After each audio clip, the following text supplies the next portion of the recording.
Hello, good evening mga guys. Ako po ay may isi-share sa inyong nalalaman ang dahon ng laurel para sa September 1, 2024. Kayo po ay gumawa ng pampaswerte para ilalagay sa inyong mga wallet. Magsulat po kayo sa dahon ng laurel ng tatlong numero 8 na walang humpay na swerte ang makakamtan nyo.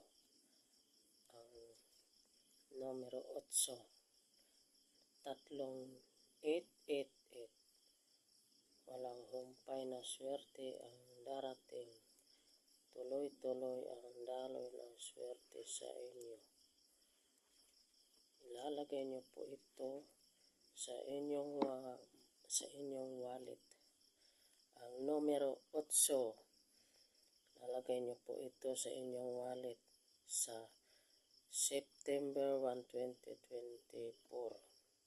Sa likod nito, susulatan nyo ng numero 9.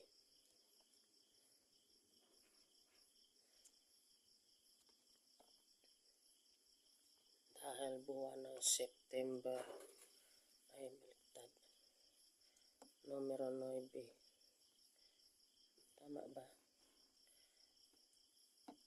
Ang tatlong 8 ay walang humpay na swerte ang darating. Walang tigil ang darating na swerte. Sunod-sunod na pera ang darating sa inyo. Pagkatapos nyo ay haharap kayo sa silangan. Umaga nyo po ito gagawin. Martes o kaya Biyernes. Haharap kayo sa silangan. Manalangin kayo ng Ama namin at Panginoong Maria, sumasampalataya. Pagkatapos humiling kayo, Ama namin sa langit, pagkalooban niyo po kami ng biyayang siksik-liglig at nag-uumapaw at kaginhawan sa buhay. At magtuloy-tuloy ang daloy ng swerte sa aming buhay. Pagkalooban mo po kami ng biyayang siksik-liglig at nag-uumapaw. At makakabayad ako sa lahat ng utang ko. At ang buong kong pamilya maging masaya, malusog, malakas, masiglat, mahabang buhay. Pagkalooban mo kami ng kapirahan at kasaganaan sa aming buhay. Ito pong samot na lang ko sa makapangyarihan pangalan niyong bugtong na nakasisos sa pamagitan ng aking sipag at tiyaga, pananalig sa Panginoong Diyos, ay makakamit ko lahat ng aking mga pangarap. Amen. I claim it, I claim it, I claim it.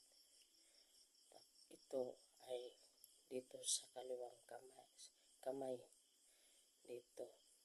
Kasi ang kaliwang kamay ay nag-i-enhance ng pera. Siyang natanggap ng pera. Pagkatapos mga guys, ilalagay nyo ito sa inyong mga wallet. Para ang daloy ng kapirahan ay walang humpay na daloy. Yun lamang po guys. Sana'y magustuhan nyo po ang aking maisishare sa inyo. Please like and share, comment.